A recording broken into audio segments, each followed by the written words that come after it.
আপনারা খেয়াল করবেন, আমরা ইনকাম স্টেটমেন্ট যখন ডিসকাশন করি, ইনকাম স্টেটমেন্টের শুরুতে আমাদের হচ্ছে নেট সেল বা নেট রেভিনিউটা দিয়ে আমরা শুরু করি। তো এই নেট রেভিনিউ যখন আমরা শুরু করি, তখন এরপরে আমরা basically cost of goods sold নিয়ে হচ্ছে এখানে বাদ দিয়ে আমরা জিপি পাই, গ্রস প্রফিট। এরপরে আমরা ওপেক্স বা অপারেটিং এক্সপেন্ডিচার গুলো বাদ দিই, যেমন হচ্ছে administrative expense, selling and distribution expense, logistic expense, marketing. এটা ভিন্নভাবে প্রেজেন্টেশন থাকে, কোথাও কোথাও এটা ফাইন্যান্স এক্সপেন্স আলাদাভাবে দেখায়। এটার পরে আমরা পাই টোটাল টোটাল ওপেক্স এবং অপারেশনাল প্রফিট পাই। এরপরে আমরা অপারেশনাল প্রফিটের পরে অনেক সময় আদার ইনকাম অথবা আদার এক্সপেন্সটা আমাদের এখানে চলে আসে, তো সেটা আমরা দিয়ে ফাইনালি ফাইন্যান্স কস্ট লেস করে আমরা হচ্ছে পাই যেটা, সেইখান থেকে ডাব্লিউপিপিএফ মানে হচ্ছে যে ওয়ার্কার প্রফিট পার্টিসিপেশন ফান্ড এবং বাদ দিয়ে আমরা মানে যে অ্যামাউন্টটা পাই নেট প্রফিট বিফোর ট্যাক্স, তারপর ট্যাক্স ক্যালকুলেশন করি এবং ফাইনালি ট্যাক্স বাদ দেওয়ার পরে আপনার হচ্ছে নেট প্রফিট আফটার ট্যাক্স পাই। এই ট্যাক্সের ক্ষেত্রে আমি আবার আপনাদেরকে আলাদা একটা আইএস আগামীকালকে দেখাবো, আগামী ক্লাসে। সেটি হচ্ছে আপনার আইএস, যেটাকে আমরা বলি আইএস 12 ডিফার্ড ট্যাক্স। এটা আমাদের অত্যন্ত গুরুত্বপূর্ণ, এটা আমরা নেক্সট ক্লাসে দেখবো আইএস 12টা। তো আজকে আমরা আহ, এই যে পার্টটা অর্থাৎ অপারেটিং এক্সপেন্ডিচার, এই রিলেটেড দুইটা আইএস নিয়ে আলোচনা করব। ফার্স্ট অফ অল হচ্ছে এই খরচগুলো আসে কিরকম ভাবে। আমরা যদি দেখি যে অ্যাডমিনিস্ট্রেটিভ এক্সপেন্স নোট 20, এই নোট 20 যদি আমরা দেখি, তাহলে আমরা নোট 20-তে যদি যাই, তাহলে আপনারা নিশ্চয়ই খেয়াল করে থাকবেন যে নোট 20 এখানে আপনার খেয়াল করুন, নোট 20, নোট 20-তে audit and professional fees, bank charges, হ্যাঁ, বিওআই এক্সপেন্স, মানে এখন বিওআই না, এখন বাইটা বলে, যে বোর্ড অফ ইনভেস্টমেন্ট, গত বছর ছিল, এবছর নাই। Computer and consumer convince, depreciation. Depreciation ভিন্ন, এটা আমরা অলরেডি আলাপ করেছি, এটা হচ্ছে আমাদের লাস্ট ক্লাস যেটা ছিল আইএস 16 অনুযায়ী plan property, plan property equipment থেকে আমরা এটা তাদের যে ফিক্সড অ্যাসেট বা আমরা প্ল্যান প্রপার্টি ইকুইপমেন্টের একটা ডেপ্রিসিয়েশন করি, চার্জ করি for consumption of the current period, অর্থাৎ ফিক্সড অ্যাসেটের একটা অ্যালোকেশন করি ডেপ্রিসিয়েশন। আর ডিরেক্টর রেমুনারেশন, এটা আপনারা নিশ্চয়ই জানেন যে একটা লিস্টেড কোম্পানির ক্ষেত্রে দুইজন ডিরেক্টর হচ্ছে সর্বোচ্চ স্যালারি এখানে দেখানো যায়, সো এটা আছে। এছাড়া gift and donation, earn leave, এই যতগুলো খরচ আছে আপনারা খেয়াল করবেন, festival bonus, fuel and lubricant, food and expense, electricity bill, insurance, internet, land development tax, legal charge, office maintenance, office rent, overtime, যত হেড আছে এটা হচ্ছে খরচের হেড, এটার নাম কি অ্যাডমিনিস্ট্রেটিভ অ্যান্ড অ্যাডমিনিস্ট্রেটিভ এক্সপেন্স। এবং একটা স্যার, একটা কোশ্চেন করা যাবে? please বলেন প্লিজ। স্যার, ওই রেমুনারেশন আর স্যালারি, এটা দুটার মধ্যে কি কোনো ডিফারেন্স আছে নাকি জাস্ট একটু ডিরেক্টরদের ক্ষেত্রে রেমুনারেশন আর স্টাফদের ক্ষেত্রে স্যালারি ইউজ করা হয় স্যার? আসলে এইখানে রেমুনারেশন এবং স্যালারি একইভাবেই দেখানো হয়। অনারিয়াম নামে আরেকটা হেড আছে, ওইটা আসলে টু সাম এক্সটেন্ট একটু মানে রেমুনারেশন কথাটা এবং স্যালারি কথাটা একই একই একই সিনোনিমাসলি ইউজ করা হয়, কিন্তু ডাইরেক্টর বা বোর্ড বা সিও পজিশনের জন্য সাধারণত স্যালারির বদলে আমরা একটু এই জিনিসটা বেশি দেখতে পাই, হচ্ছে রেমুনারেশন। হ্যাঁ, এটা হচ্ছে একই জিনিস বাট এইভাবে ইউজ হয়। কিন্তু এছাড়া আর একটা হেড আছে, সেটার নাম অনারেরিয়াম। ওইটা হচ্ছে বলতে পারেন যে কনসালটেন্ট, অ্যাডভাইজার, ওদেরকে অনারেরিয়াম দেওয়া হয়। সো তিনটা হেড, একটা হচ্ছে স্যালারি, রেমুনারেশন, অনারেরিয়াম। এটা ট্যাক্স এবং আইএফআরএস এর ক্ষেত্রে একই রকম ট্রিটমেন্ট, বাট পদ্ধতিগতভাবে স্যালারি বলতে বোঝায় স্যালারি অ্যান্ড ওয়েজেস। এবার চারটা ভাগ মূলত। ওয়েজেস হচ্ছে আমরা ফ্যাক্টরিতে যে যাদেরকে আমাদের ওয়ার্কার, ওনাদেরকে আমরা ওয়েজেস হিসেবে ইউজ করি। তারপরে হচ্ছে ব্লু কলার এমপ্লয়ীদের জন্য আমরা ইউজ করি হচ্ছে আপনার যেটাকে স্যালারি। আর ম্যানেজমেন্ট বা ওনারদের ক্ষেত্রে রেমুনারেশন অথবা অনারিয়াম এভাবে ইউজ করি। আর অনারিয়াম আর একটা হেড আছে যেটা একদম যেটা হচ্ছে কনসালটেন্ট বা এই ধরনের ক্ষেত্রে ইউজ করা হয়, বা আমি শর্ট টাইমের জন্য কাউকে হায়ার করেছি। স্যার, বোঝা যদি গেল ভাই? স্টাফদের ক্ষেত্রে রিমুনারেশন কথাটা ইউজ করা হয়, সেটা কি ভুল হবে নাকি স্যার সঠিকই হবে ভুল স্যার? ভুল ভুল হবে না, এটা মানে টেকনিক্যালি ভুল হবে না, কিন্তু জি স্যার। Okay sir. স্যালারি, জি, কিন্তু আমরা স্টাফদের ক্ষেত্রে স্যালারিটা ইউজ করি। এটা হচ্ছে একটা হয় না নিয়ম, আর একটা হচ্ছে যে মানে প্রচলিত পদ্ধতি, কাস্টমস। হ্যাঁ, তা আমি দেখেছি এটা আমার আমার দীর্ঘদিনের যে এক্সপিরিয়েন্স সেটাকে দেখেছি আমরা মানে ব্লু কলার হেড অফিসদের স্যালারি অ্যান্ড, এই হেডটা আবার অনেক জায়গায় এরকমও থাকে, স্যালারি অ্যান্ড রেমুনারেশন এরকমও থাকে। আর ওয়েজেসটা হচ্ছে একটু, জি ঠিক আছে। তো আমরা এই জিনিসটা যে দেখলাম, এর সঙ্গে আরেকটা জিনিস আমাদেরকে দেখতে হবে, আপনি খেয়াল করেন ব্যালেন্স শিট যদি যান, ব্যালেন্স শিটে আপনার লাইবিলিটি পাশে আপনার আরেকটা জিনিস থাকে, এই দেখেন এই যে 14 নম্বর নোট, এটা হচ্ছে আমরা বলছি অ্যাক্রুড এক্সপেন্স। হ্যাঁ, মানে হচ্ছে বেসিক্যালি পেয়াবল। অ্যাক্রুড এক্সপেন্স একটা, আর একটা হচ্ছে ক্রেডিটর এন্ড আদার পেয়াবল। এই দুইটা নোটও আমরা একটু দেখার চেষ্টা করব, তাহলে আমরা বুঝতে পারবো যে আসলে এইটার ডিফারেন্সটা কি। সরি, আমাদের একটু বোধহয় তো আমরা এইটা দেখলে মূলত আমাদের এই জিনিসটা আমরা বুঝতে পারবো যে জিনিসটা কি। তো আমরা একটু নোট দুটো দেখি, এটা হচ্ছে 13 এবং 14 নম্বর নোট, 13 এবং 14। 13 দেখেন, ক্রেডিটর অ্যান্ড আদার্স পেয়াবল, এখানে হচ্ছে অনেকগুলো আপনার পার্টি আছে, যেটা হচ্ছে আপনার ক্রেডিটর। সেই ক্রেডিটরদের একটা লিস্ট এখানে আছে, যেমন আলাস্কা। হ্যাঁ, তো বিভিন্ন পেয়াবল। আর একটা হচ্ছে, আনমিউট হয় না, আরেকটা হচ্ছে যে এখানে অ্যাক্রুড এক্সপেন্স। অ্যাক্রুড মানে একটু আগে 20 নম্বর নোটে আমরা যেটা খরচ দেখছিলাম, এই খরচগুলো তার সমস্ত কিন্তু এই বছরেই যে হচ্ছে হচ্ছে তা না, এটা কিন্তু পেয়াবল থেকে যায়, অর্থাৎ আপনাকে প্রভিশন বা পেয়াবল বা প্রভিশন করতে হয়। এখন এই জায়গাটাতেই আমাদের একটা বোঝার বিষয় আছে। আমি যে টার্মগুলো ইউজ করলাম, একটা বললাম প্রভিশন আর একটা বললাম পেয়াবল। এখানে দেখেন ইলেকট্রিসিটি বিল, অ্যাক্রুডের ভিতরে ইলেকট্রিসিটি বিল, এটার মানে কি বুঝতে পারছেন? ইলেকট্রিসিটি বিল লাস্ট মাসের, অর্থাৎ আমি যদি এটা জুন 30 হয়, ডেফিনেটলি এটা জুন 30, জুন 30 যদি হয়, তাহলে জুনের মাসের বিলটা জুন মাসে দেওয়া হয় না, জুন মাসের বিলটা জুলাই মাসে দেওয়া হয়। তার মানে গত বছরেরটা একটা পেয়াবল ছিল, এই যে এপি মানে পেয়াবল, অ্যাকাউন্টস পেয়াবল মানে পেয়াবল, আর একটা এই বছরের পেয়াবল। গ্যাস বিলও একইভাবে কারেন্ট মান্থেরটা কারেন্ট মান্থে পেমেন্ট করা যায় না, পরের মাসে করতে হয়। Payable for collection of tax on সেলসের একটা ট্যাক্স এখানে আছে কিছুটা।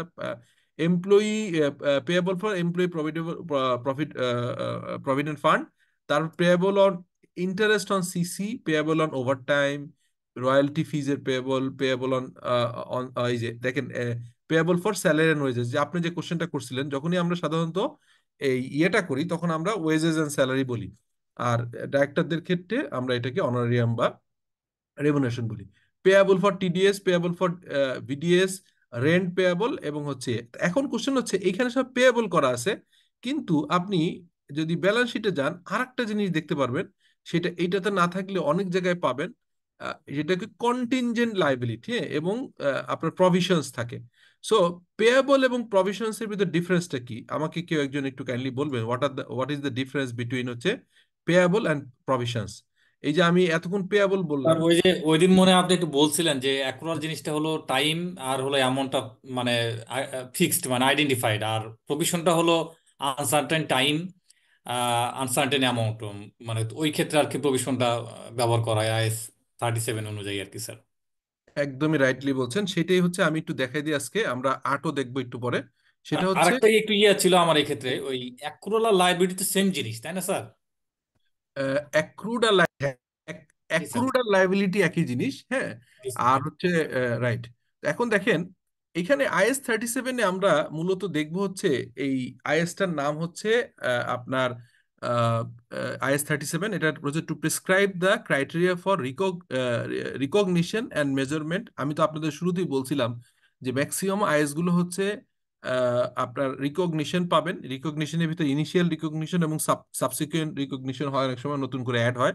মেজারমেন্ট হচ্ছে ইনিশিয়াল মেজারমেন্ট হয়, সাবসিকুয়েন্ট মেজারমেন্ট হয়, মানে একটা অ্যাসেট যখন কিনি তখন ইনিশিয়ালি একটা মেজারমেন্ট হয়, পরে আমরা আবার কিন্তু এটাকে মেজার করতে পারি, সেটাকে কস্ট মডেলে থাকলে একরকম হয়, আর হচ্ছে লাস্ট ক্লাসে দেখলাম যে রিভ্যালুয়েশন মডেলে গেলে আরেক রকম মেজারমেন্ট হয়। এছাড়া প্রেজেন্টেশন তো আমরা আইএস একটু আগেই দেখছি যে ইনকাম স্টেটমেন্ট ব্যালেন্স শিটে যেটা যায় সেই প্রেজেন্টেশন স্টাইলটা আমরা ফলো করি, এবং কিছু নোট থাকে যেটাকে ডিসক্লোজার বলি। তো এখানে IS 37-এ প্রভিশন নিয়ে কথা বলা আছে, আর একটা হচ্ছে contingent asset and contingent liability.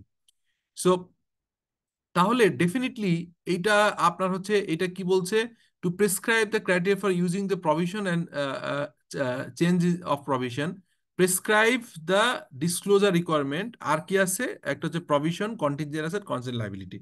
তো আমরা যদি একটু আগাই তাহলে দেখবো যে এখানে এটাতে আমি চলে যাচ্ছি, এটা নিয়ে আর বেশি কথা বলছি না।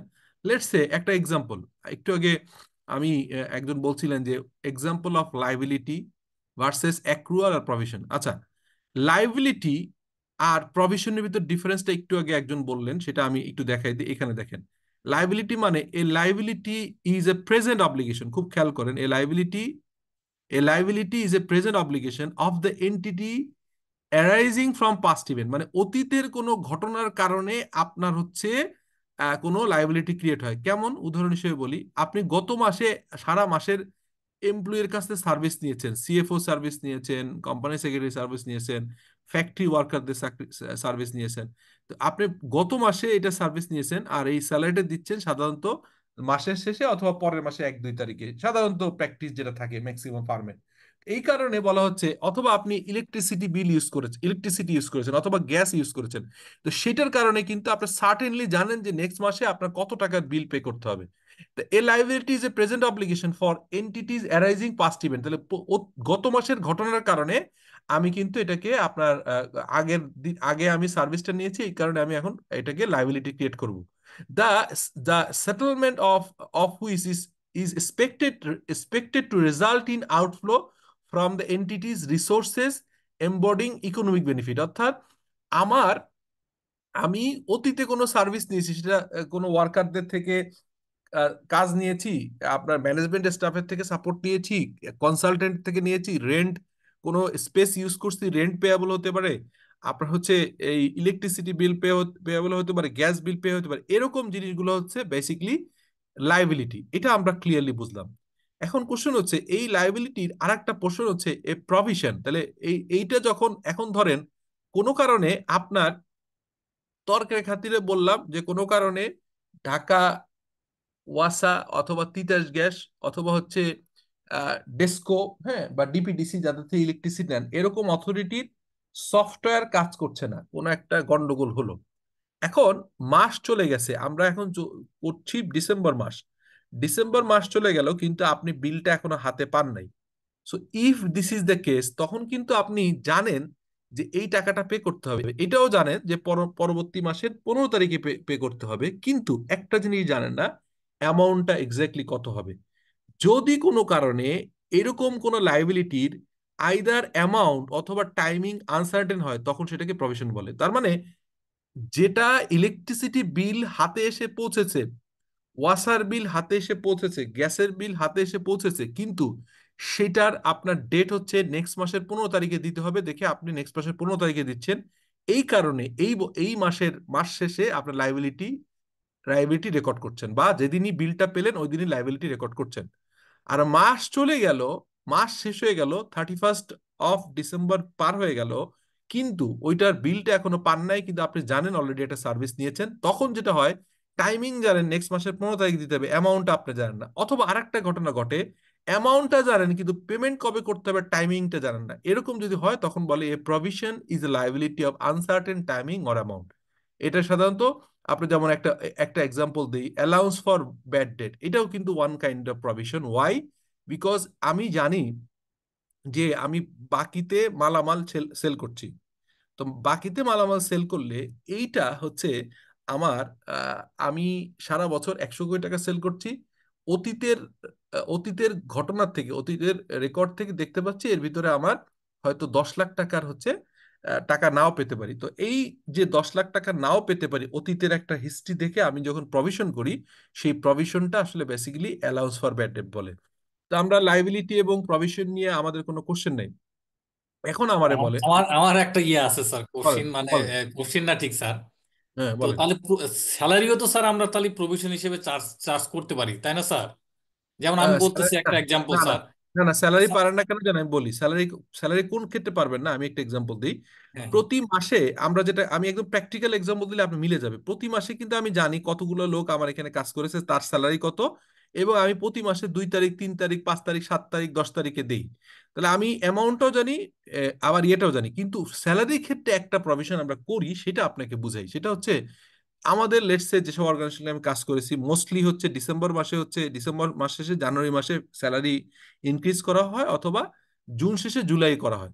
এখন এইচআর ডিপার্টমেন্ট এবং ম্যানেজমেন্ট সাধারণত দেখা গেল 1-2 মাস এই অ্যামাউন্টটা কতটুকু হবে তখন পর্যন্ত এই যে একটা অ্যাসেসমেন্ট করে সারা বছর একটা ধরেন ধরে একটা অ্যাপ্রাইজাল চলে, অ্যাপ্রাইজালের পরে অ্যামাউন্ট হয়, তখন আমরা যে অ্যামাউন্টটা কনফার্ম ওইটাকে করি হচ্ছে লাইবিলিটি, আর যে অ্যামাউন্টটা এখনো কনফার্ম না কত পার্সেন্ট স্যালারি বাড়বে এবং কবে আমরা এটা ইফেক্টিভ করব, তখন এই অংশটাকে প্রভিশন ক্রিয়েট করতে হবে। বলেন আপনি যেন কি বলছিলেন প্লিজ। স্যার ওইটাই বলতেছিলাম যে সামহাও অনেক সময় হয় না স্যার, যে সাপোজ অর্গানাইজেশনে একটা ক্রাইসিস চলতেছে, আসলে কবে স্যালারি দিবে না দিবে তার কোনো ঠিক নাই sir.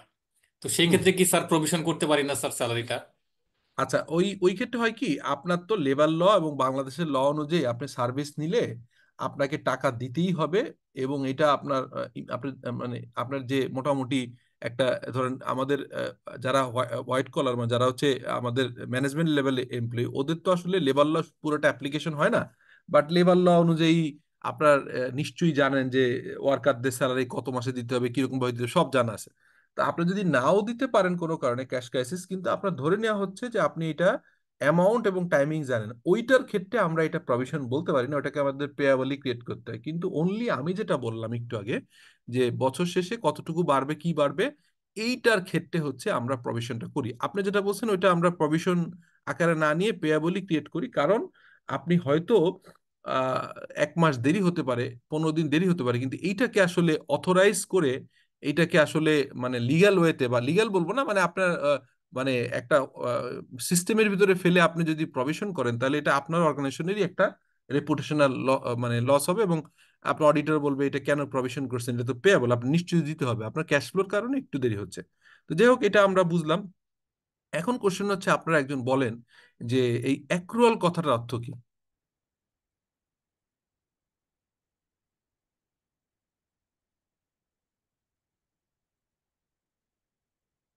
Accrual.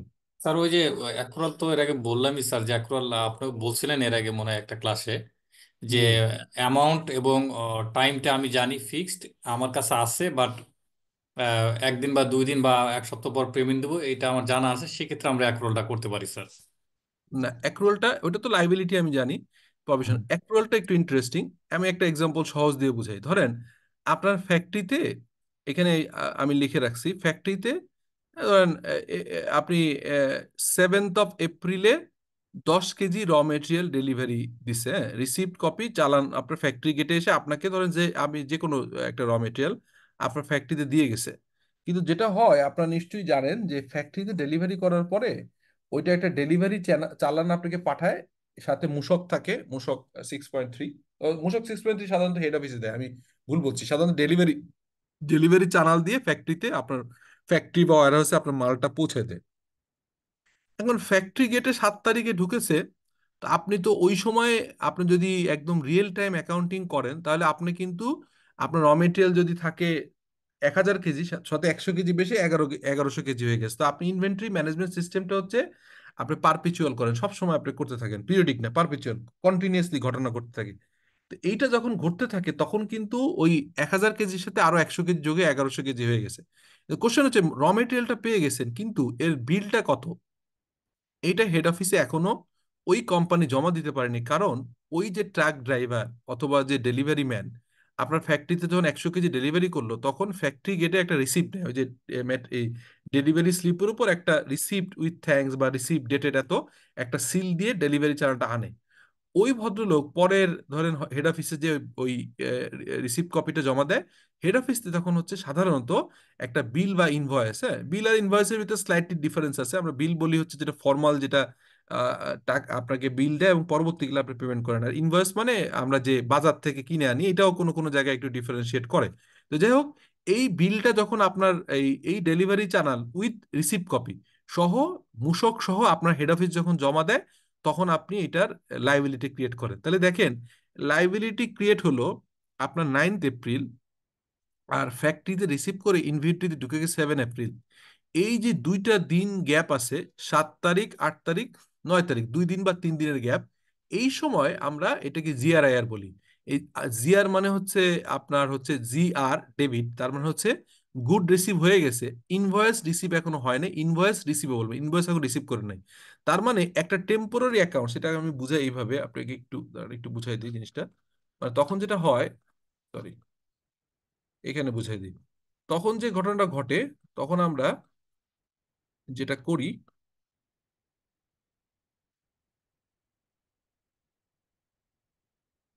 allow me just a minute.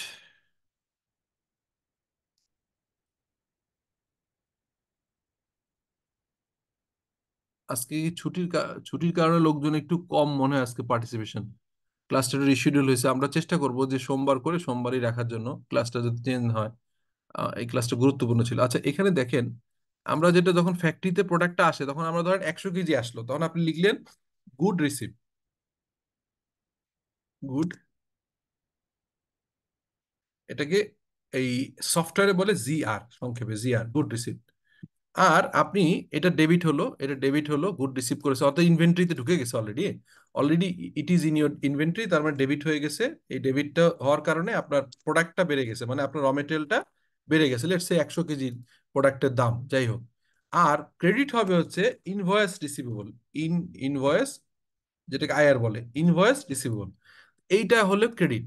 যখন আপনি এটা ক্রেডিট হলো, খেয়াল করেন, এটা ক্রেডিট হয়ে গেল, তখন আপনার কি হলো, আপনি দুটা কি অ্যাকাউন্টিং করলেন। এরপরে যেদিন বিল রিসিভ করলেন, ওই দিন যেটা হলো আপনার হচ্ছে এই আইআর, ইনভয়েস রিসিভেবল, ডেবিট হয়ে গেল। এই ইনভয়েস রিসিভেবল হচ্ছে ডেবিট হয়ে গেল, খেয়াল করেন। আর ক্রেডিট হইলো হচ্ছে আপনার পেয়াবল, ওই পার্টির নাম, লেটস সে ওইটার নাম হচ্ছে কেয়া, কেয়া কসমেটিক্স, হ্যাঁ, ওদের থেকে প্রোডাক্ট নিয়েছেন লেটস সে কেয়া কসমেটিক্স, তখন হচ্ছে এটা হচ্ছে পেয়াবল, পেয়াবল কেয়া কসমেটিক্স এর সামনে আপনার পেয়াবল আসলো। তাহলে এইখানে খেয়াল করেন,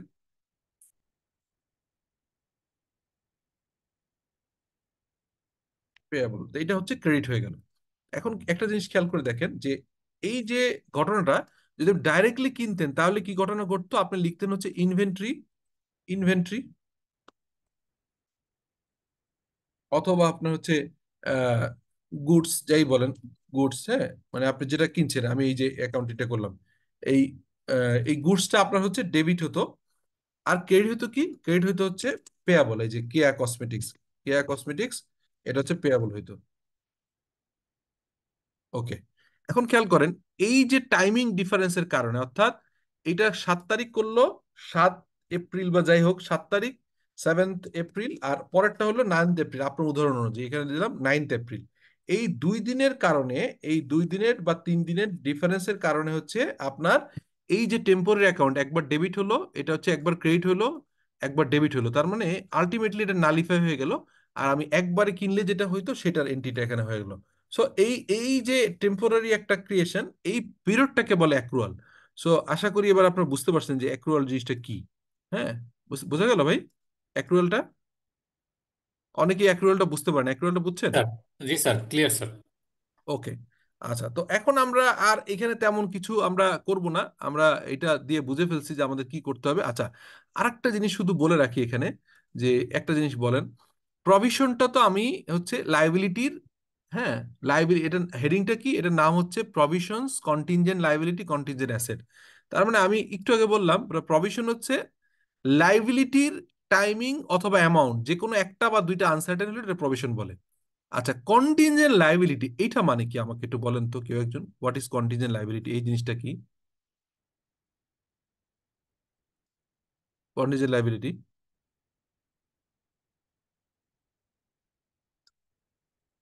বলেন, হোয়াট ইজ কন্টিনজেন্ট লাইবিলিটি?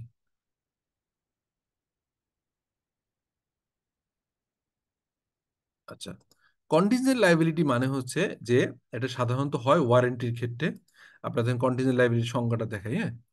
এই দেখেন contingent liability, A contingent liability is a possible obligation. এখানে একটা খেয়াল করবেন, পসিবল, প্রবাবল, তিনটা জিনিস আছে, আমি একটু দেখাই। একটা হচ্ছে, এটা ওখানে না পড়ে সহজে বুঝাই। একটাকে বলা হচ্ছে রিমোট।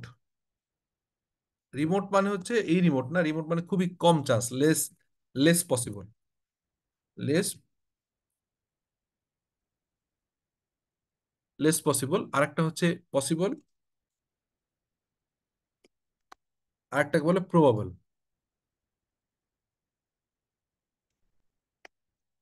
আচ্ছা, একটা জিনিস খেয়াল করেন, ধরেন আমাদের এখন যে উপদেষ্টা আছে একজন, রেজওয়ানা আপা, তো ধরেন আমি ধরলাম যে ওনাদের ওনাদের একটা অর্গানাইজেশন ছিল বেলা। এখন আপনি তেজগাঁতে, খুব খেয়াল করেন, তেজগাঁ ইন্ডাস্ট্রিয়াল এরিয়াতে আপনার হচ্ছে তেজগাঁ, তেজগাঁ ইন্ডাস্ট্রিয়াল এরিয়াতে আপনার একটা ফ্যাক্টরি আছে। হ্যাঁ, এই ফ্যাক্টরি থেকে আপনি একটা কাজ করেন, সেটা হচ্ছে এখান থেকে পানি বের হয়, দূষিত পানি, মানে আপনার প্রোডাকশন করার পরে আপনার হচ্ছে পানি আছে, আর পানিটা আপনি প্রপারলি, আপনার এই জায়গা কম, এই জায়গা কমের কারণে, জায়গা কমার কারণে আপনি এখানে ইয়ে করতে পারছেন না, ট্রিটমেন্ট করতে পারছেন না, ওয়াটার ট্রিটমেন্ট করতে পারছেন না। ট্রিটমেন্ট না করে আপনি হাতির ঝিলে আপনার ফ্যাক্টরির পানিগুলো দিয়ে দিলেন। এখন পরবর্তীকালে এসে এই যে বেলা, মানে যেটা হচ্ছে আপনার এনভায়রনমেন্টাল অর্গানাইজেশন, তারা এসে আপনার বিরুদ্ধে একটা মামলা করলো যে আপনি পরিবেশ দূষণ করছেন। এখন এই পরিবেশ দূষণের মামলায় আপনাকে ধরেন 10 কোটি টাকার একটা মামলা করলো, খেয়াল করেন খুব, এই 10 কোটি টাকার মামলা করলো, এই 10 কোটি টাকার মামলা। এখন এইটার আপনার এই 10 কোটি মামলা আপনি হারবেন কি জিতবেন, whether you win or lose, হ্যাঁ, এইটার একটা পার্সেন্টেজ, এটা উইন, আপনি উইন করবেন নাকি আপনি এটাকে লস করবেন, ঠিক আছে? উইন অর লস, এইটার উপরে ডিপেন্ড করে কিন্তু আপনার একটা ঘটনা ঘটবে। সো এখানে খেয়াল করেন, আমি যে উইন এবং লস বলছি, উইন উইন অর লস, হ্যাঁ, উইন অর লস। এখন এই উইন অর লসের উপরে কি সমস্যা দেখেন, এই probability of win or probability of loss, এটার উপরে ডিবেট করে কিন্তু এই টাকাটা আপনি কতটুকু আপনার অ্যাকাউন্টসে হিট করাবেন। মানে আমি বুঝাই বলি, ধরেন তেজগাঁতে আপনার ফ্যাক্টরি থেকে আপনি হচ্ছে একটা এক্সাম্পল দিলেন, পরিবেশ দূষণ করবার জন্য আপনি কিছুটা পানি, এটাকে ওয়াটার ট্রিটমেন্ট না করে আপনি হাতের জিলে ফেলে দিলেন, বা এটাকে যে আপনার আপনার পাইপলাইন থেকে চলে গেল, ম্যাক্সিমাম ফ্যাক্টরি তাই যায়। So এটা যখন যাবে তখন এটার এগেনস্টে একটা মামলা করলো হচ্ছে বেলা, পরিবেশবাদী অর্গানাইজেশন বেলা একটা মামলা করলো। এখন এই বেলা যে মামলা করলো, এই মামলাটা যদি আপনার লস করার চান্স রিমোট হয়, অর্থাৎ আপনি যদি এটা কনফিডেন্ট যে আমি এটা জিতবই, এরকম যদি হয়, তাহলে আপনার এটার এগেনস্টে কোনো রকম কোনো প্রভিশন বা কন্টিনজেন্ট লাইবিলিটি ক্রিয়েট করতে হবে না, এটাকে বলে রিমোট অথবা লেস পসিবল। তাহলে এই লেস পসিবল ধরে নেওয়া যায় হচ্ছে, এটা পার্সেন্টেজ যদি বলি, এটা আসলে আইএস এরকম সরাসরি বলা নেই, বাট আমি আপনাদেরকে বলছি, লেটস সে হচ্ছে 10% চান্স যে আপনি হারান। হ্যাঁ, 10% চান্স, তা মানে 10% চান্স হচ্ছে আপনার হচ্ছে হারার, আর 90% চান্স যে আপনি উইন করবেন, তাহলে এটার কিচ্ছু করতে হবে না। এখন পসিবল মানে হচ্ছে, লেটসে পসিবল মানে হচ্ছে 10% থেকে চান্স যে এটা হারার, 10% প্লাস, হ্যাঁ, উপরে, আপ টু কত, আপ টু হচ্ছে 50%, 50% চান্স যে আপনি হারতেও পারেন, জিততে পারেন। আপ টু মানে 49, যদি বলি না 49 লিখে দিই, এটা বেটার, 49%। তখন এই যে ক্রাইটেরিয়া, এটাকে বলা হয় পসিবল। আর যখনই প্রবাবল হয়, প্রবাবল মানে এটা আপনি হারার সম্ভাবনা অনেক বেশি, তখন হচ্ছে এটা একটা 50% হচ্ছে প্লাস। হ্যাঁ, এটাকে বলা হচ্ছে, এটা হচ্ছে প্রবাবল। এখন কোশ্চেন হচ্ছে, এই তিনটার ক্ষেত্রে আইএস বলছে যদি রিমোট হয়, তাহলে আপনার কিচ্ছু করতে হবে না, আপনি ইভেন ডিসক্লোজার, মানে আপনার কোনো প্রভিশন তো করতে হবে না, অর্থাৎ কন্টিনজেন্ট লাইবিলিটি 10 কোটি টাকার মামলার হেরে যাওয়ার এগেনস্টে আপনাকে 10 কোটি টাকার কোনো অ্যাকাউন্টিং ট্রিটমেন্ট করতে হবে না, যদি এটা রিমোট বা লেস পসিবল হয়। ইভেন আপনি নোটস দিতে হবে না। কিন্তু যদি পসিবল হয়, যে চান্স আছে বাট এটা আপনার 50-এর নিচে, তখন আপনি অ্যামাউন্ট দিয়ে এটাকে প্রভিশন করবেন না, কিন্তু আপনার নোট থাকে না ফাইন্যান্সিয়াল স্টেটমেন্ট, এই যে নোটটা আমরা দেখি, এই যে ধরেন এখানে নোট যে থাকে, এই যে নোট, আমরা এখানে এই অলিম্পিকে দেখছিলাম অনেক নোট থাকে, এই নোটের ভিতরে আপনাকে এটা ক্রিয়েট করে রাখতে হবে যে না, আমি এই যে দেখেন IS-37 মানছে, এই যে IS-37, এই দেখেন provision, contingent liability, contingent asset. তার মানে ওইখানে লিখতে হবে যে আমার হচ্ছে এটা হারার সম্ভাবনা আছে, অতএব আমি এই 10 কোটি টাকার অ্যাকাউন্টিং এ রেকর্ড করি নাই, অর্থাৎ আমি এই অ্যাকাউন্টিং এন্ট্রিটা করি নাই কি, যে হচ্ছে কি, যে হচ্ছে আপনার অ্যাকাউন্টিং এন্ট্রিটা কি হবে, আপনার হচ্ছে যে ক্ষতি যেহেতু হবে, অতএব লস, আর হচ্ছে আহ, আপনার একটা পেনাল্টি এক্সপেন্স, লস, লস অথবা পেনাল্টি, পেনাল্টি এক্সপেন্স, হ্যাঁ, আপনি একটা পেনাল্টি এক্সপেন্স খেতে পারেন। হ্যাঁ, এটা ধরেন 10 কোটি, লেটস সে 10 crore। আর হচ্ছে লিখবেন এখানে, এটা হবে ডেবিট, আর ক্রেডিট হবে হচ্ছে, এটা ডেবিট, আর ক্রেডিট হবে হচ্ছে লাইবিলিটি আন্ডার, মানে provision, liability under contingent liability, বা কন্টিনজেন্ট লাইবিলিটি দিলে হবে, লাই কন্টিনজেন্ট লাইবিলিটি। এখানে মামলা লিখতে পারেন যে হচ্ছে বেলা। হ্যাঁ, নাম মনে হয় বেলা। হ্যাঁ, এটা মামলায় আপনি তখন এটা ক্রেডিট হবে, ঠিক আছে। সো এটা আপনি করে ফেললেন যে আপনি এটাকে আপনার ক্রেডিট করে ফেললেন। এটা হবে কোন ক্ষেত্রে?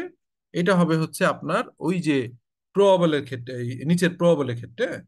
কিন্তু ইন বিটুইন যদি পসিবল হয়, তখন আপনি অ্যাকাউন্টিং এন্ট্রিটা করবেন না, এইটা করবেন না। কিন্তু এইটার একটা নোট, আপনি এরকম একটা নোট যে 10 কোটি টাকার এই যে নোট দেখালাম, এখানে আপনার একটা জায়গায় লিখতে হবে যে কন্টিনজেন্ট লাইবিলিটির আন্ডারে আমার একটা লস হতে পারে। আমি একটা মামলা খেয়েছি পরিবেশবাদীদের থেকে, যে আমরা পানি দূষণ করেছি এবং পানি দূষণ করার কারণে আমাকে 10 কোটি টাকার পর্যন্ত অ্যামাউন্টটা দিতে হইতে পারে। কিন্তু মামলায় জিতবো কি হারবো এটার এখন পর্যন্ত কনফার্ম না আমরা। But there is a possibility যে আমরা এটা হারতেও পারি, এবং হারলে আমাদের দশ দশ কোটি টাকা দিতে হইতে পারে। বোঝা গেল? বোঝা গেল ভাই? জি স্যার, খুবই সুন্দরভাবে বোঝা গেল স্যার। আচ্ছা, এই দেখেন এখানে লেখা আছে কন্টিনজেন্ট লাইবিলিটি। এই কন্টিনজেন্ট এটা কিন্তু ওই যে অলিম্পিক অ্যাক্সেসরিজ, অলিম্পিকের একটা ইয়ে। A contingent liability is a possible obligation that arise from the past event, the existence of which will be confirm by occurrence and non occurrence of certain future event. অর্থাৎ মামলা হারা জেতার উপরে depend করে।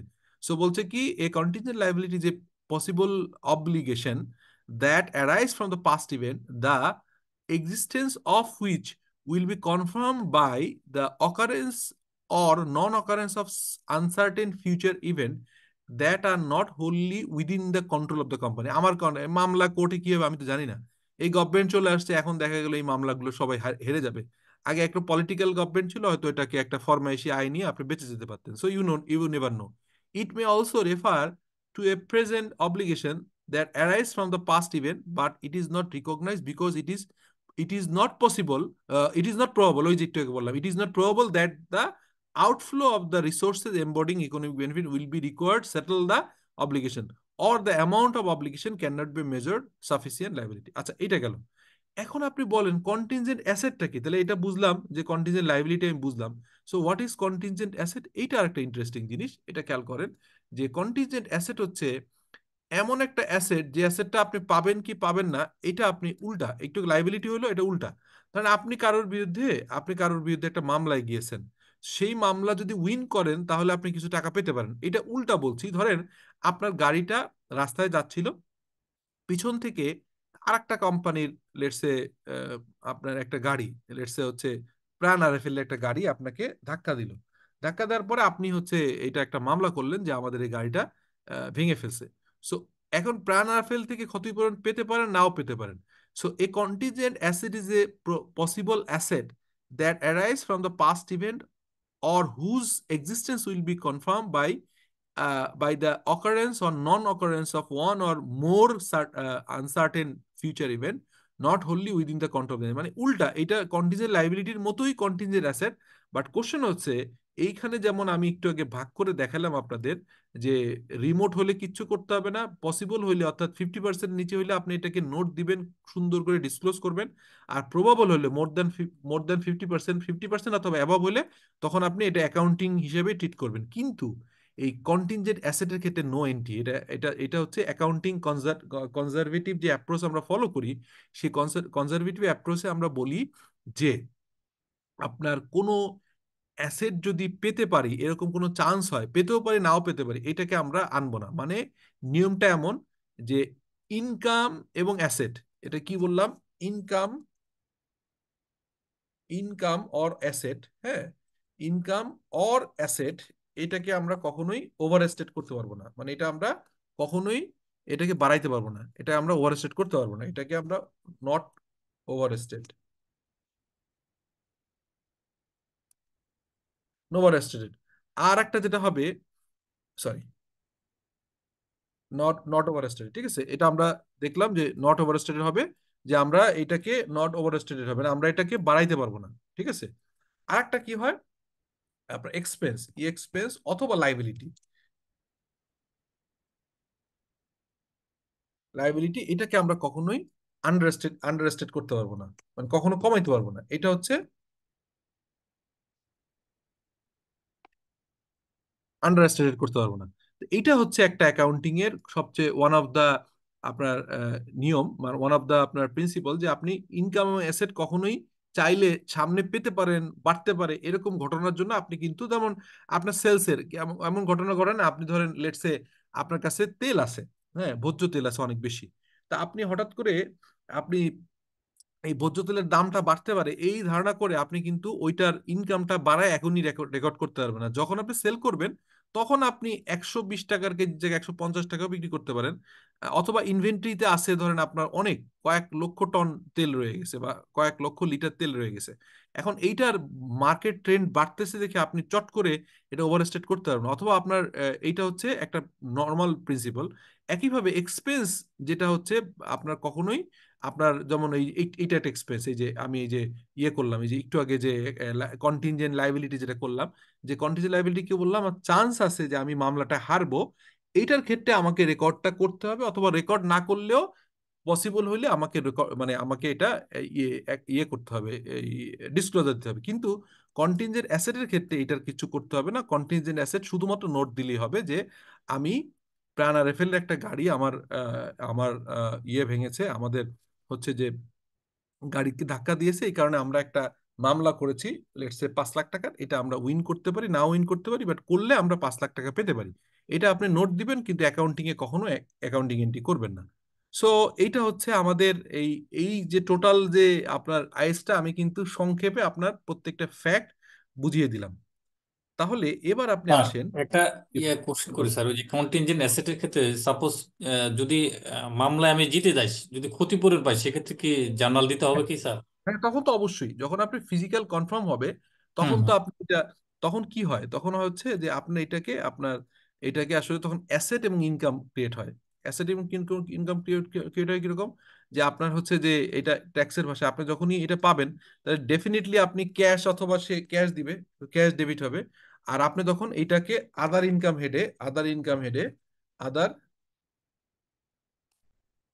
আদার income হেডে নিয়ে নেবেন।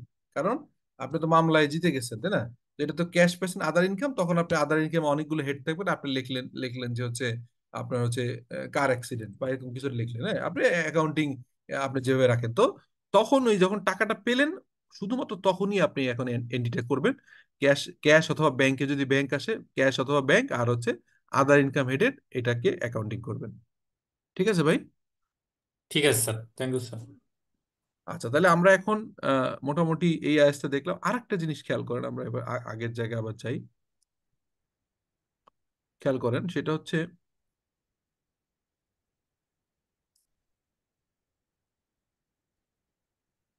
এবার আসেন, এই যে ধরেন একটু আগে আমরা যে নোটগুলো দেখলাম, এই যে নোট, হ্যাঁ, এই যে নোটগুলো দেখছি, এই নোটগুলো সবই কিন্তু হচ্ছে একটা আইএস এর আন্ডারে।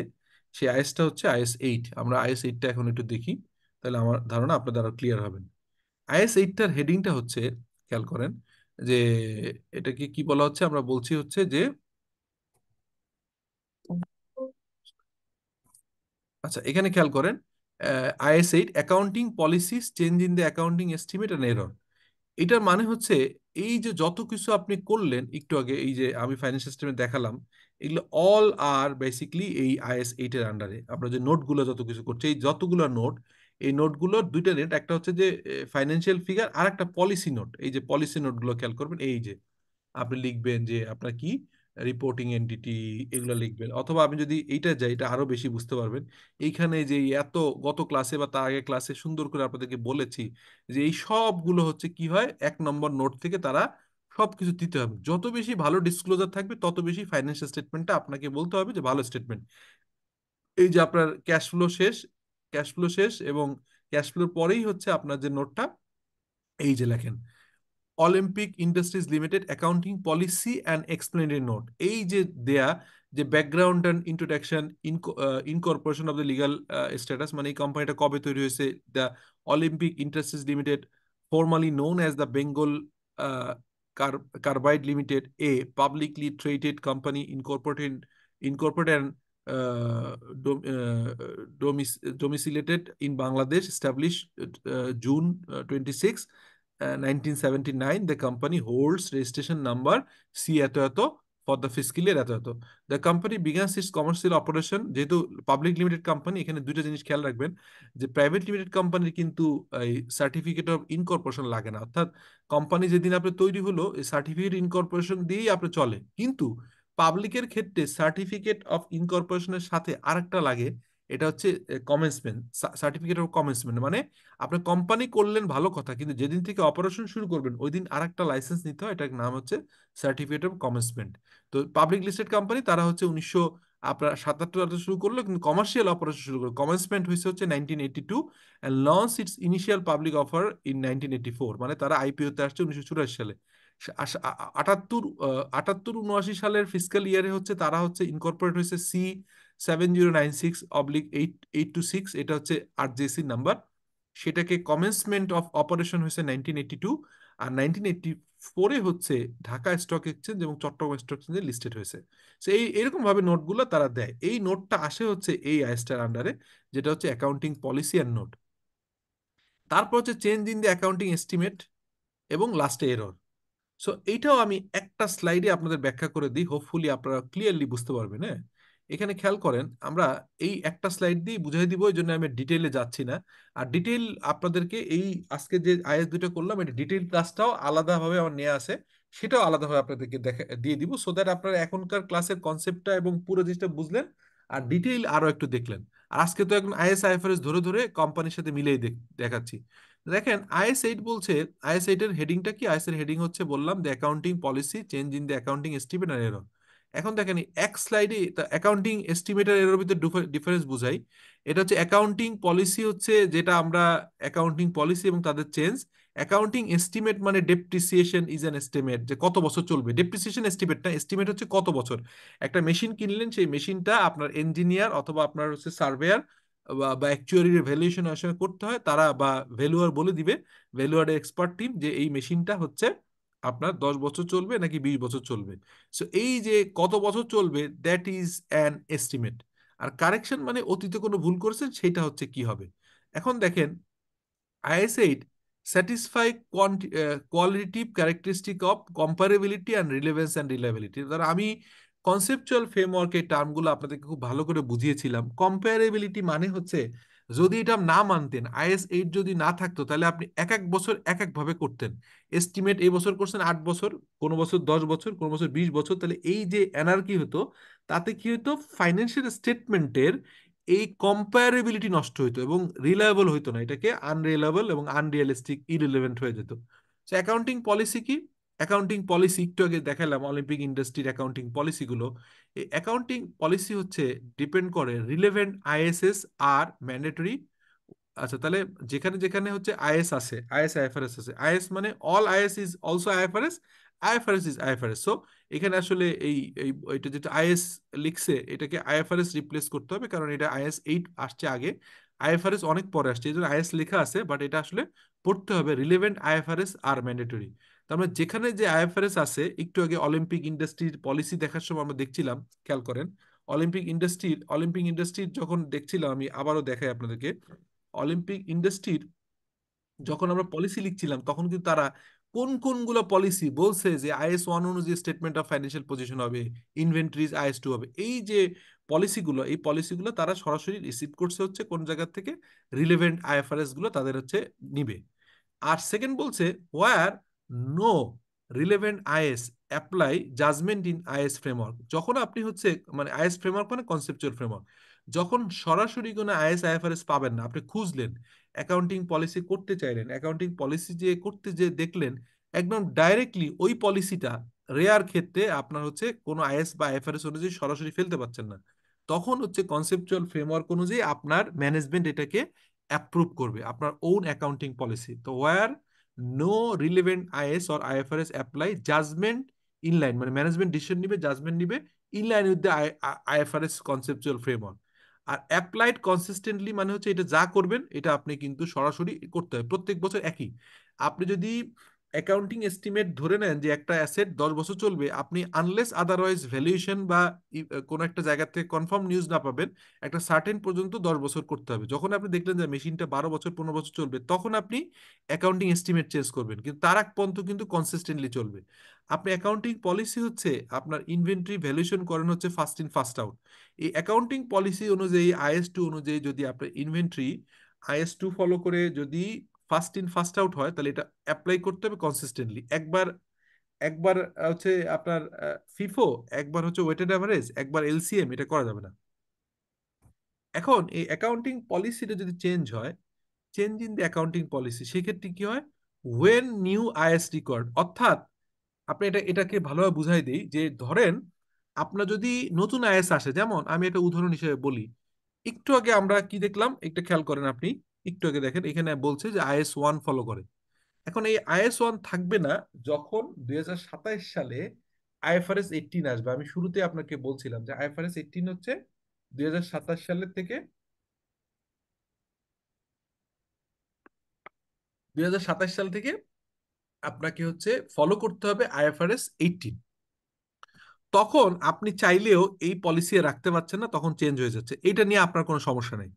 কিন্তু when the result will be more relevant and reliable, retrospective application. এখন আপনি কোনো IS আপনাকে বললো না যে আপনার পলিসি চেঞ্জ করেন, আপনি নিজের থেকে মনে করলেন যে না, আমি হচ্ছে আগে ফিফোতে করতাম, ফিফোর থেকে বেটার হয় হচ্ছে আপনার ইয়ে করলে, এই আপনার ওয়েটেড অ্যাভারেজ করলে, তখন আপনি ভলান্টারি যখন চেঞ্জ করবেন, তখন রিট্রোস্পেক্টিভ অ্যাপ্লিকেশন। আমাকে কেউ একজন বলেন, হোয়াট ইজ রিট্রোস্পেক্টিভ অ্যাপ্লিকেশন, বলেন তো।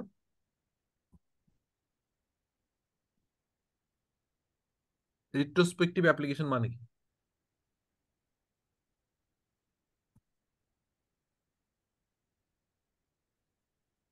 রিট্রোস্পেক্টিভ অ্যাপ্লিকেশন মানে হচ্ছে আপনি অতীতের গুলো কারেকশন করে আসবেন। অতীতের কারেকশন কিরকম, ধরেন আপনি আপনি একটা অ্যাসেট কিনছেন, একটা ইনভেন্টরি, আপনার ব্যবসা শুরু করছেন হচ্ছে লেটসে, ব্যবসা শুরু করছেন হচ্ছে 2018 সালে। এখন 2018 সালে, তখন আপনি হচ্ছে 2018 সাল থেকে আপনি এই ইনভেন্টরির মেথডটা ছিল, 2018 সালের থেকে আপনি ইনভেন্টরির জন্য, ইনভেন্টরির আপনার ভ্যালুয়েশন মেথড ছিল আপনার হচ্ছে ফিফো, ফিফো।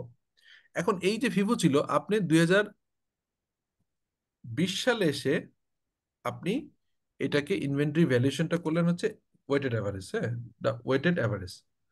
তখন আপনি এই যে নিজের থেকে চেঞ্জ করলেন, তখন আপনার 20 সাল তো ওয়েটেড অ্যাভারেজ হলো, 19 সালও কারেক্ট করতে হবে, 19 সালও কারেক্ট করতে হবে,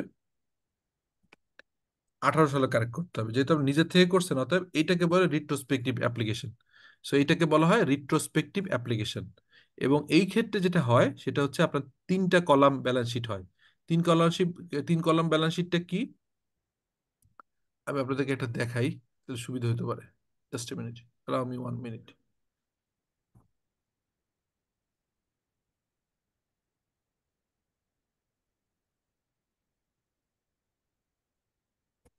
শোনা যাচ্ছে আমার কথা? কথা বলো জি তো sir. Okay okay, thank you. আপনি দেখেন, আমি স্টেটমেন্ট, রেডিয়েন্ট ফার্মা, স্কোয়ার ফার্মা, একটা স্কোয়ার ফার্মার অ্যাকাউন্টসে আমি দেখেছিলাম যে তাদের রিট্রোস্পেক্টিভ অ্যাপ্লিকেশন হয়েছে।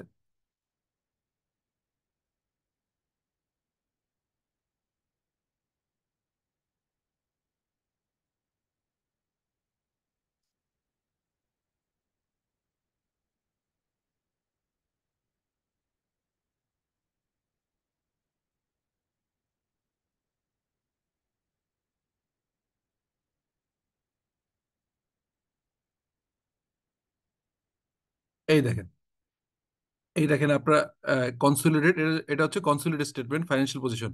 যেহেতু ভুল হয়েছে, ভুল যে বছর ধরা পড়বে ওই বছর আসলে 3টা কলাম ব্যালেন্স শিট বা ইনকাম স্টেটমেন্ট করতে হবে। এটা ব্যালেন্স শিট আইটেম ভুল হয়েছে, যেন ব্যালেন্স শিট করেছে কারেন্ট ইয়ার, অর্থাৎ 30 জুন 2023। এরপর হচ্ছে 30 জুন 2022, এটাকে কম্পারেটিভ ফিগার, এটা রিএস্টেটের লেখা, মানে ভুল কারেক্টেড হয়েছে। আর আরেকটা এডিশনাল হচ্ছে 1 জুলাই 2021, মানে হচ্ছে এইটা হচ্ছে কারেন্ট ইয়ার, এটা লাস্ট ইয়ার, আর লাস্ট ইয়ারের এন্ডিং ডেট, লাস্ট ইয়ারের ওপেনিং ডেট, এই দুইটা ডেটের 3 কলাম ব্যালেন্স শিট করতে হয়। এটাকে বলে কারেকশন অথবা রিট্রোস্পেক্টিভ ইম্প্যাক্ট। মানে কারেকশন করলে এভাবে প্রেজেন্টেশন করতে হয়, আর রিট্রোস্পেক্টিভ ইম্প্যাক্ট হলে এভাবে দেখাইতে হয়। বোঝা গেল জিনিসটা? জি স্যার। ক্লিয়ার? ওকে। এখন দেখেন, তাহলে পলিসি রিলেটেড হয়ে গেল। অ্যাকাউন্টিং এস্টিমেটটা আসলে কিছুই করতে হয় না, এটা প্রসপেক্টিভ হয়। এটাকে প্রসপেক্টিভ হয়, যে পিআরও প্রসপেক্টিভ হবে, বানানটা একটু ভুল আছে, এটা প্রসপেক্টিভ হবে। এই এস্টিমেট প্রসপেক্টিভ মানে, এটা একটা সিম্পল জিনিস বুঝাই। ধরেন আপনি একটা মেশিন কিনলেন, লেটসে একটা মেশিন কিনলেন, ইকুইপমেন্ট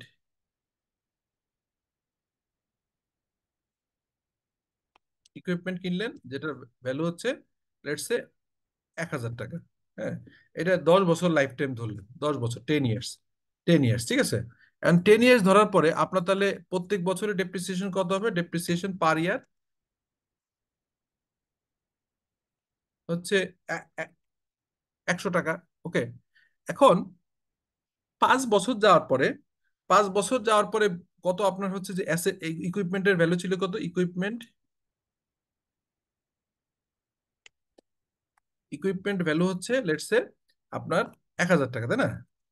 1,000 টাকা লেস দিলেন হচ্ছে অ্যাকুমুলেটেড ডেপ্রিসিয়েশন, লেস অ্যাকিউমুলেটেড ডেপ্রিসিয়েশন। 5 বছর হয়ে গেছে না? 5 বছরের ষষ্ঠ বছর যে আপনি চেঞ্জ পেলেন, তো ষষ্ঠ বছরে যে আপনি যদি দেখেন যে হচ্ছে এইটা, ষষ্ঠ বছরে যে দেখলেন যে না, এটা হচ্ছে আপনার 500 টাকা চার্জ করলেন, তো চার্জ করার পর আপনার এই বুক ভ্যালু কত এখন আছে? এখনকার বুক ভ্যালু হচ্ছে 500 টাকা। 500 টাকা।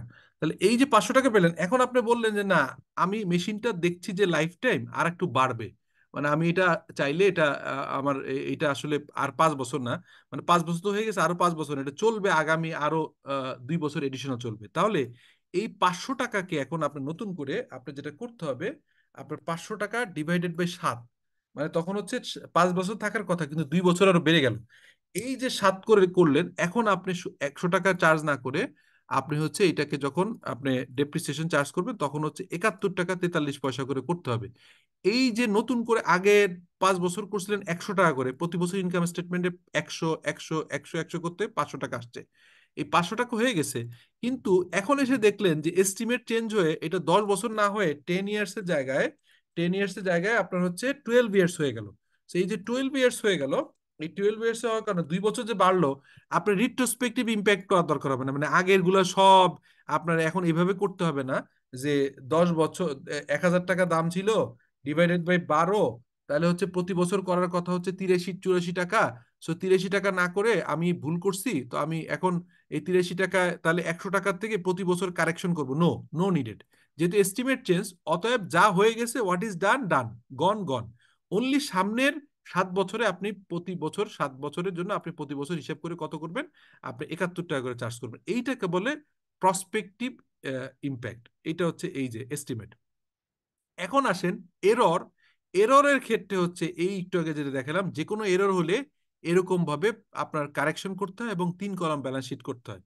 এক্সেপশন হচ্ছে, এক্সেপশন কোনটা? এই এররটা যদি খুব ছোট ছোট হয় তাহলে এটা কিছু করতে হবে না। দেখেন কি বলছে, এই যে prior period error, omission or misstatement that should not be recovered retrospective impact. এখানে আমি আর একটু ক্লিয়ার করি, এটা একটু এই স্লাইডটা যেতে হবে, খেয়াল করেন। এইখানে দেখলেই বুঝবেন, যখন এরর হবে অর্থাৎ আপনি কোনো ভুল করেছেন, ভুলটা যদি হয়, ধরেন আপনি আপনার ব্যালেন্স শিট সাইজ, 1,000 কোটি টাকা, আপনি একটা ভুল ধরা পড়লো 5 বছর আগে মাত্র 500 টাকা, তাহলে এই ভুলটা, ইজ ইট ম্যাটেরিয়াল? নো, এটা ম্যাটেরিয়াল না। তাহলে কারেন্ট ইয়ারেই দিলে হবে, আপনার কারেকশন করে অত বছর কারেকশন করতে হবে না, 3 column balance sheet income statement করতে হবে না।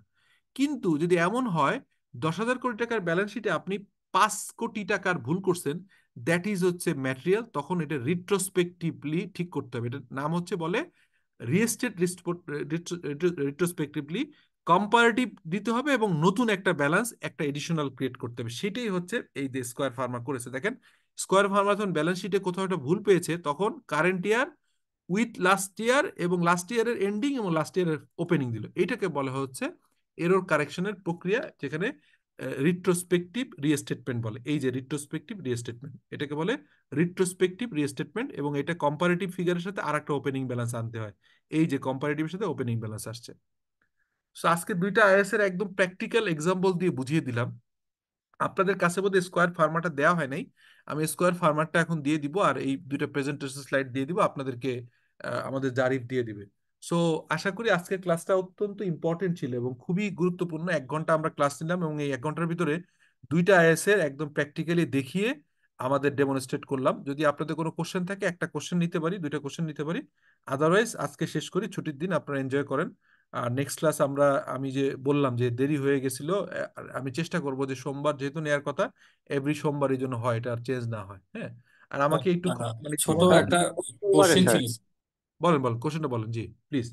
স্যার মানে এটা তো স্যার ম্যানুফ্যাকচারিং এর ক্ষেত্রে আমরা যাচ্ছি এখন। আমি একটা জাস্ট একটা ইয়া ছিল স্যার, যে এনজিওর ক্ষেত্রে কি স্যার এই যে আইএস অনুযায়ী যে 5টা স্টেটমেন্ট এনজিওর ক্ষেত্রে কি সেম করতে হয়, নাকি এনজিওর ক্ষেত্রে একটু ডিফারেন্স আছে স্যার? আর কোনো ডিফারেন্স আইএস বা আইএফআরএস আছে কি স্যার? আচ্ছা, এই এনজিওর ক্ষেত্রে একদিন পর্যন্ত কোনো আইএসআইএফআরএস ছিল না। এখন নতুন একটা আইএসআইএফআরএস চালু করতেছে। আমি প্রথম দিনের ক্লাসে আপনাদেরকে দেখিয়েছিলাম মনে হয়। ওইটা যে কমিটি, ওইটাতে আমি কাজ করেছিলাম। জাস্ট আপনাদেরকে দেখাই কুইকলি, তাহলে সুবিধা হবে। ওইটা ওইটা আসলে আইএসআইএফআরএস ফলো করতে হয় না, হ্যাঁ। ওইটা করতে হয় হচ্ছে আপনার এনজিওর যে FD6 FD4 এর যে রিকোয়ারমেন্ট আছে ওই অনুযায়ী করতে হয়।